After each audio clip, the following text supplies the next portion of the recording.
नमस्कार। Standard 11th subject Hindi second language की ई class में मैं फोरम मेहता आप सभी का अभिवादन करती हूँ और आपके अच्छे स्वास्थ्य की कामना करते हुए आज की ई क्लास शुरू करने जा रही हूँ। आज की ई क्लास का टॉपिक है मुहावरे। तो आज हम व्याकरण का एक अच्छा सा टॉपिक मुहावरे सीखेंगे। मुहावरे आपको 2 अंक में 2 मार्क्स का क्वेश्चन एग्ज़ाम में पूछा जाएगा। तो देखेंगे आज हम मुहावरे। दीर्घ काल तक व्यवहार में आने वाली भाषा में कुछ विशेषताएं अपने आप आ जाती हैं। भावों की अभिव्यक्ति कलात्मक रूप ले जाती है या ले लेती है। बात कहने का ढंग आकर्षक बन जाता है, जिससे भाषा में मुहावरों का समावेश इसी प्रकार की एक विशेषता के लिए किया जाता है या तो इसी प्रकार की एक विशेषता है। तो मुहावरे जो हैं वो लंबे समय से व्यवहार में आने वाली, दीर्घकाल यानी बहुत बड़े समय से, लंबे समय से व्यवहार में आने वाली भाषा की विशेषताओं को महत्व समझाते हुए उपयोग में लिया जाता है। मुहावरों का महत्व क्या होता है वो हम देखेंगे। मुहावरों के समुचित प्रयोग से भाषा की सुंदरता और कलात्मकता बढ़ जाती है। मुहावरों का सटीक प्रयोग भाषा को जानदार बना देता है। मुहावरेदार भाषा अधिक मार्मिक होती है। तो मुहावरों का महत्व भाषा की सुंदरता एवं कलात्मकता को बढ़ाने के लिए किया जाता है। मुहावरों का सटीक प्रयोग भाषा को जानदार बना देता है, जिससे कि भाषा जो है वो सुंदर बन जाती है। अब देखें मुहावरा क्या है। जब कोई शब्द समूह अपने मूल या सामान्य अर्थ को छोड़कर किसी विशिष्ट या लाक्षणिक अर्थ में प्रचलित हो जाता है तो उसे मुहावरा कहते हैं। मुहावरों में प्रायः शरीर के अंगों, प्राकृतिक वस्तुओं या अन्य पदार्थों का उल्लेख होता है। ऊपरी तौर पर इनका अर्थ अटपटा और निरर्थक प्रतीत होता है, परंतु इनसे जो सांकेतिक अर्थ निकलता है वह महत्वपूर्ण होता है। उसी के कारण भाषा सजीव, प्रवाही एवं आकर्षक बनती है। तो मुहावरे हमेशा शरीर के अंगों में, प्राकृतिक वस्तुओं के, पदार्थों के उल्लेख से होता है। ऊपरी तौर से इनका अर्थ अटपटा होता है, निरर्थक लगता है हमें कि ये क्या कहा जा रहा है, परंतु इसमें कोई ना कोई संकेत दिया जाता है कि जिसके द्वारा, संकेत यानी इशारा, जिससे कोई ना कोई अर्थ निकलता है जो बहुत ही महत्वपूर्ण होता है। भाषा जो है वो सजीव और आकर्षक दिखने लगती है, सुंदर दिखने लगती है। तो आज हम ऐसा ही एक टॉपिक सीखेंगे, मुहावरे। फर्स्ट मुहावरा, अंगूठा दिखाना। तो यहाँ हम मुहावरे देखेंगे, उसके अर्थ देखेंगे और वाक्य देखेंगे। अंगूठा दिखाना अर्थ होता है इनकार करना। वाक्य, जब मैंने अपने मित्र से मदद मांगी तो उसने अंगूठा दिखा दिया। जब हम किसी से मदद मांगने का प्रयास करते हैं और वह जब हमें मदद नहीं करता तो ऐसे समय पे इस मुहावरे का प्रयोग होता है। सेकंड, आँखों का तारा। अर्थ, बहुत प्यारा होना। वाक्य प्रयोग, भगवान राम दशरथ की आँखों के तारे थे। तो जब किसी का बहुत प्रिय होना, तो ऐसे समय पे कोई व्यक्ति किसी का बहुत प्रिय होता है तब हम इस शब्द मुहावरे का प्रयोग करते हैं। ऐसे शब्द समूह, आँखों का तारा यानी बहुत ही प्यारा होना। थर्ड, छोटा मुंह बड़ी बात। अर्थ, अपनी हैसियत से बढ़कर बात करना। वाक्य देखेंगे, चींटी ने बोला मैं हाथी को मार दूंगी। उसका यह कहना तो छोटा मुंह बड़ी बात है।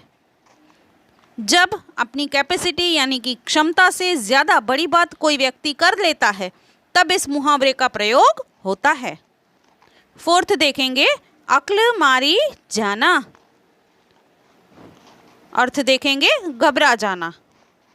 वाक्य, प्रश्न पत्र देखते ही मोहन की अक्ल मारी गई। जब हम किसी बात को अचानक अपने सामने देखते हैं तो उसे फेस नहीं कर पाते हैं, घबरा जाते हैं। तो इस मुहावरे का उपयोग ऐसे समय पे किया जाता है। 5th, आंखें खुलना। अर्थ देखेंगे, अक्ल आना। वाक्य प्रयोग, राम को समझाने से कोई फायदा नहीं, जब उसे ठोकर लगेगी तो उसकी आंखें खुल जाएगी। कई बार किसी को हम बहुत ज़्यादा समझाने का प्रयास करते हैं, फिर भी वो व्यक्ति हमारी बात नहीं समझता। तो ऐसे समय में, ऐसी परिस्थितियों में हम इस मुहावरे का प्रयोग करते हैं। 6th, हक्का बक्का रहना। अर्थ, चौंक जाना।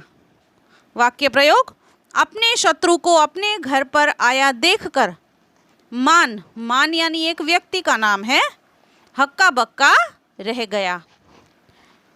तो जब किसी बात को हम सोचते हैं कि ऐसा होगा और ऐसा नहीं होता, विपरीत बात जब हमारे सामने होती है, तो ऐसे समय पे हम चौंक जाते हैं। तो ऐसे समय पे इस मुहावरे का प्रयोग होता है। 7th, टस से मस न होना। अर्थ, परवाह नहीं करनी, अपनी बात से न डिगना, ऐसा भी कह सकते हैं। वाक्य प्रयोग, शाम को जितना चाहे समझा दो कि बुरे लोगों का साथ छोड़ दो, किंतु वे तो टस से मस नहीं होता और बुरे लोगों का साथ देता है। जब किसी व्यक्ति को बहुत ज़्यादा समझाने के बावजूद वो किसी बात की परवाह नहीं करता है, तो ऐसे में इस मुहावरे का प्रयोग होता है। 8th, धूप में बाल सफ़ेद करना। अर्थ, अनुभवी होना। वाक्य प्रयोग, देखो मेरा कहना मान लो, मैंने ऐसे ही धूप में बाल सफ़ेद नहीं किए। कई बार ऐसा होता है कि हमने भी अपने बड़े बुज़ुर्गों से, शिक्षकों से यह बात जो है वो सुनी होगी। कई बार वे हमें समझाने का प्रयास करते हैं, फिर भी हम नहीं समझते। तो ऐसे समय में उनके अनुभवी होने की बात वे प्रस्तुत करते हैं कि ऐसे समय पे वो हमें समझाने का प्रयास करते हैं, तब वह इस मुहावरे का प्रयोग करते हैं कि हमने अनुभव किया है, इसीलिए तुम्हें समझाने की बात कर रहे हैं, यह बात समझा रहे हैं, तब इस मुहावरे का प्रयोग होता है। 9th, चोली दामन का साथ। अर्थ, हमेशा साथ रहना। वाक्य प्रयोग, राम और श्याम चाहे जितना मर्जी झगड़ा कर लें, फिर उनमें चोली दामन का साथ है, क्योंकि वह एक दूसरे के बिना नहीं रह सकते।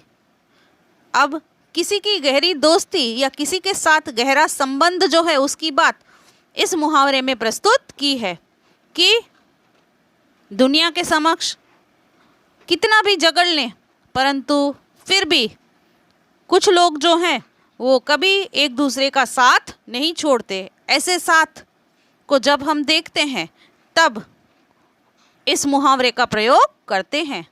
10th, चादर के बाहर पैर पसारना। अर्थ, आय से ज़्यादा खर्च करना। वाक्य, चादर के बाहर पैर पसारने वाले अक्सर लोग दुखी ही रहते हैं।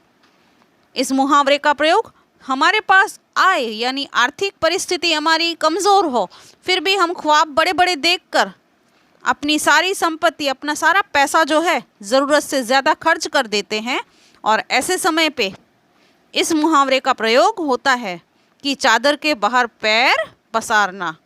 परिस्थिति खराब होने के बावजूद हम जब पैसों का खर्च करते हैं, ख्वाब बड़े बड़े देखते हैं, परंतु उसे पूर्ण करने के लिए हमारी आर्थिक परिस्थिति पर्याप्त नहीं है, फिर भी हम वे उम्मीदें करते हैं और खर्च कर देते हैं, तब इस मुहावरे का प्रयोग होता है। तो आज हमने मुहावरे, अर्थ और वाक्य देखे। इसके अतिरिक्त कुछ मुहावरे, अर्थ और वाक्य प्रयोग हम अपनी नोटबुक में नोट करेंगे। तो कुछ मुहावरे आपको अपनी नोटबुक में लिखने होंगे, उसके वाक्य प्रयोग आपको अपने आप करने होंगे। मुहावरों के अर्थ लिखकर वाक्य प्रयोग कीजिए। यहाँ पर मुहावरे और अर्थ मैं आपको समझा रही हूँ, वाक्य प्रयोग आपको अपने आप करना है, यह आपका गृह कार्य होगा। गृह कार्य, मुहावरों के अर्थ लिखकर वाक्य प्रयोग कीजिए। पानी फिरना, अर्थ सब व्यर्थ होना।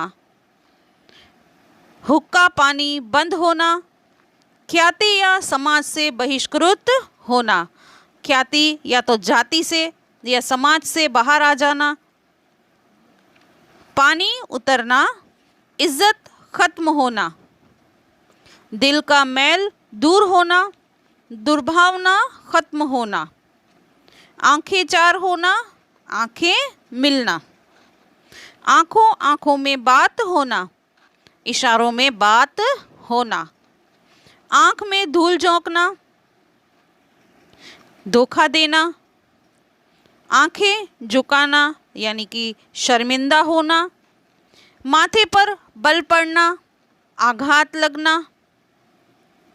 दांतों से होठ दबाना यानी चुप रहना। मन हल्का होना, शांति मिलना। आग लगाकर गलना, स्वयं नष्ट होना। पीड़ाओं में पड़ना, दुख सहकर बड़ा होना। टस से मस न होना, अड़िग रहना। सीना तानना, स्वाभिमान से भरपूर होना या मुकाबले के लिए तैयार होना। दिलों में पलना, बेहद प्यार या सम्मान पाना।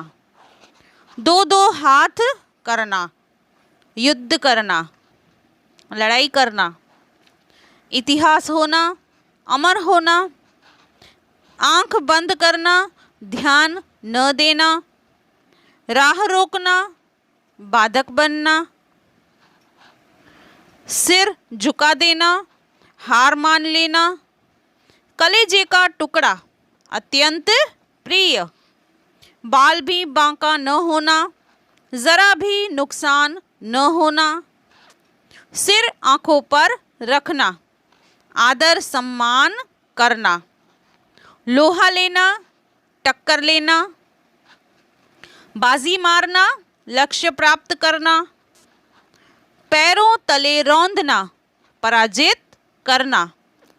तो आज हमने मुहावरे और उसके अर्थ देखे, कुछ मुहावरों के वाक्य प्रयोग भी हमने सीखे। इसी तरह से आपको मुहावरे और वाक्य प्रयोग सीखने हैं, जिन्हें इंग्लिश में इडियम्स भी कहते हैं। तो इस प्रकार आज हमने मुहावरे देखे। अब नए विषय के साथ हम फिर से मिलेंगे। आशा रखती हूँ कि आज का टॉपिक मुहावरे, इडियम्स आपको समझ में आया होगा। नए गद्य, पद्य या व्याकरण लेखन के किसी नए वीडियो के साथ हम फिर मिलेंगे। Thank you.